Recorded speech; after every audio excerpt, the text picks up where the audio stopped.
ஈரானை சுற்றி அமெரிக்காவின் ஆபிரகாம் போர்க்கப்பல்களும் விமானப்படைகளும் நிலைநிறுத்தப்பட்டுள்ளதாக ட்ரம்ப் கூறியிருந்தார். அதே சமயம் ஈரான் மீது அமெரிக்கா எப்போது வேண்டுமானாலும் தாக்குதல் நடத்தும் என்பதால் அலி காமோனி சுரங்கத்தில் பதுங்கியிருப்பதாக தகவல் வெளியாகியுள்ளது. ஈரானின் கரன்சி மதிப்பு வரலாறு காணாத அளவில் சரிவை சந்தித்ததால் அங்கு விலைவாசி விண்ணை முட்டியது. இதனால் ஆத்திரமடைந்த மக்கள் அரசுக்கு எதிராக போராட்டத்தில் குதித்தனர். டிசம்பர் மாத இறுதியில் தொடங்கிய போராட்டம் ஒரு மாதத்தை எட்ட உள்ளது. போராட்டக்காரர்களுக்கும் பாதுகாப்பு படையினருக்கும் இடையே ஏற்பட்ட மோதலில் 5000த்திற்கும் மேற்பட்டோர் பலியாகி இருப்பதாக அமெரிக்காவின் மனித உரிமைகள் அமைப்பு தெரிவித்துள்ளது.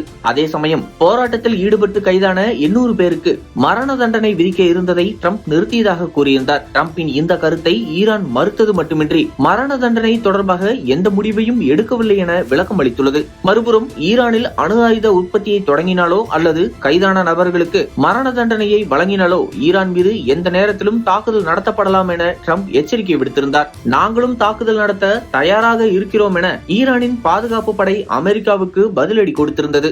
இப்படி பதற்றமான சூழலுக்கு மத்தியில் அமெரிக்காவின் விமானம் தாங்கி போர்க்கப்பலான ஆபிரகாம் லிங்கன் போர்க்கப்பல் தென் சீன கடல் பகுதி வழியாக ஈரான் கடல் பகுதியில் நிலைநிறுத்தப்பட்டுள்ளதாக கூறப்படுகிறது. அமெரிக்கா எந்த நேரத்திலும் ஈரான் மீது தாக்குதல் நடத்தலாம் என்பதால் ஈரானின் உச்சபட்ச தலைவர் அலி காமினி அங்குள்ள சுரங்கப்பாதையில் பதுங்கியிருந்ததாக கூறப்படுகிறது. அமெரிக்கா எந்த நேரத்திலும் ஈரான் மீது தாக்குதல் நடத்தப்படலாம் என்பதால் ஈரானின் உச்சபட்ச தலைவர் அலி காமினி அங்குள்ள சுரங்கப்பாதையில் பதுங்கியிருப்பதாக கூறப்படுகிறது. அது மட்டுமின்றி ஈரானில் இணையதள வசதிகள் முடக்கி வைக்கப்பட்டுள்ளதாக தகவல் வெளியாகியுள்ளது. கடந்த ஆண்டு ஈரான் அணு ஆயுத தயாரிப்பில் ஈடுபடுவதாக கூறி இஸ்ரேல் ஈரான் மீது தாக்குதல் நடத்தியது. அப்போது இஸ்ரேலுக்கு ஆதரவாக களமிறங்கிய அமெரிக்கா முக்கிய நிலைகளை குறிவைத்து தாக்குதல் நடத்தியது.